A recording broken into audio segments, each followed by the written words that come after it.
मित्रों, अगर कभी भी किसी व्यक्ति को कब्जियत या अजीर्ण की अगर शिकायत हो तो उसे यह कैसे सुनिश्चित करेंगे कि उसके लिए कब्जियत है या फिर अजीर्ण की शिकायत है। क्योंकि कई व्यक्ति अभी यही समझते हैं कि कब्जियत और अजीर्ण लगभग एक जैसे हैं। हाँ, इनके एक जैसे लक्षण लगभग मिले जुले से रहते हैं, मगर इनमें थोड़ा सा अंतर रहता है। तो इन्हें आप सबसे पहले पहचान लीजिए कि आखिर इनमें क्या अंतर होता है, जिससे कि अगर कोई भी अगर औषधि दी जाए, कोई भी अगर चिकित्सा की जाए तो एक बार में उसकी सटीक तरीके से उसे पकड़ सकें। ठीक है, अब इसका सबसे बड़ा जो डिफरेंस है, सबसे पहले मैं आपको यही बता देता हूं कि कब्जियत और अजीर्ण में क्या फ़र्क होता है। क्योंकि दोस्तों, इनके जो मिले जुले लक्षण जो होते हैं तो इन्हें आपको पहचानने में भी अच्छी तरह से समझ में आ जाएगा, जो कि मैं आपके लिए एक सबसे बड़ा कारण बता देता हूँ कि इनके क्या क्या लक्षण होते हैं। मित्रों, कब्जियत होती है अगर भोजन पचने के बाद अगर मल आंतों में ही अगर चिपक जाता है और उसके बाद अफारा की शिकायत रहो और मल अगर पूरी तरह से पेट से बाहर ना निकल पाए या पूरी तरह से पखाना जाता है तो पूरी तरह से उसका पेट साफ ना हो पाए, तो ये एक सबसे बड़ी पहचान है कि उसके लिए कब्जियत है।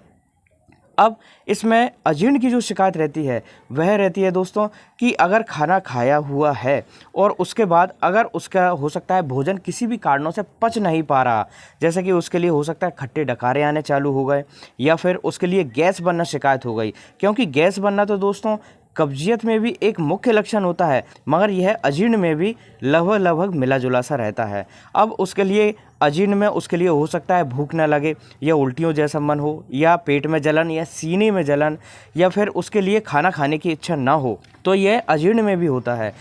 जैसा कि कुछ ऐसे लक्षण भी हैं जैसे कि कब्जियत में भी और अजीर्ण में, जो कि दोनों में ही लगभग एक जैसे को दिखने को मिलते हैं।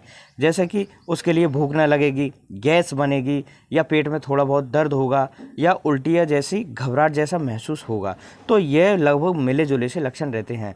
तो यहाँ पर दोस्तों अब आपको ये समझ आ गया होगा कि भोजन को पचने के बाद अगर वह मल जो है आंतों में चिपक जाता है और उसका पेट साफ नहीं होता तो वह मुख्य लक्षण कब्जियत का है। मगर उसे अजीर्ण के कुछ लक्षणों को और साथ में ध्यान देना होगा कि आखिर उसके लिए खट्टे डकारे या जलन वगैरह या फिर उसके लिए उल्टियों जैसा मन तो नहीं है, या फिर ऐसे ही लक्षण कुछ और भी मिले जुले जो कि खाना खाने से, जैसा कि अगर किसी व्यक्ति को गैस बनती है तो उसके लिए अगर डकारें आती हैं तो यह अजीर्ण के कारण आती हैं, और अगर उसे अपन वायु की मात्रा अगर अधिक बढ़ जाती है तो वह कब्जियत के कारण बढ़ जाती है। तो ऐसे ही कुछ मिले जुले लक्षण होते हैं दोस्तों, जिनमें आपको पहचान करना होती है।